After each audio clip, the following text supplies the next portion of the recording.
शहरातल्या टॉप 9 घडामोडींचा आढावा घेऊयात। माजी पोलीस आयुक्त परमबीर सिंह यांच्यावर खंडणीचा आरोप करणाऱ्या बिल्डरच्या विरोधात गुन्हा दाखल। शरद आणि शुभम अग्रवाल यांच्यासह 5 जणांच्या विरोधात ठाणे नगर पोलीस ठाण्यामध्ये गुन्हा दाखल। नाशिक महापालिका निवडणुकीसाठी प्रारूप प्रभाग रचना जाहीर। प्रभाग रचनेचे नकाशे पालिकेच्या प्रवेशद्वारावर लावण्यात आले। 2017ची प्रभाग रचना जैसे थे 31 प्रभागांमधून 122 नगरसेवक निवडले जाणार। नाशिकच्या जिल्हा परिषदेमध्ये लाडकी बहीण योजनेचा घोटाळा। योजनेचा गैरवापर करत 8,000 कर्मचाऱ्यांनी लाभ घेतल्याचं उघड। 2 पुरुषांचाही समावेश। शिस्तभंगाची कारवाई होण्याची शक्यता। मुंबई पोर्ट ट्रस्ट आणि मुंबई पालिकेच्या रस्त्यावर सर्वत्र खड्डे। मुंबई पोर्ट ट्रस्टच्या रस्त्यांची दुरवस्था। गणेशोत्सवाआधी मुंबईतील सर्वच खड्डे भरण्यासाठी पालिकेचे प्रयत्न। पुणे शहराला पाणीपुरवठा करणाऱ्या खडकवासला धरण साखळीमधील सर्व 4 धरणांमध्ये 95.43% पाणीसाठा।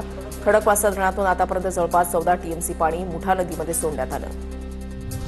छत्रपती संभाजीनगरच्या हातनूर गावामध्ये बैलपोळ्याच्या वेळेला बैल उधळल्याची घटना। नियंत्रणाबाहेर बैल जाऊन नागरिकांमध्ये शिरल्यामुळे 6 जण जखमी। बैल उधळून भिंतीवर गेला आणि खाली कोसळला।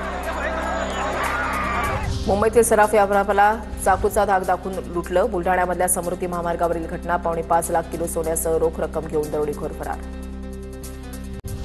कल्याणमध्ये नितीनगर परिसरामध्ये ट्रकच्या धडकेमध्ये महिलेचा मृत्यू। मुलाला शाळेत सोडल्यानंतर आईचा मृत्यू। स्थानिकांनी ट्रक चालकाला पोलिसांच्या ताब्यात दिलं।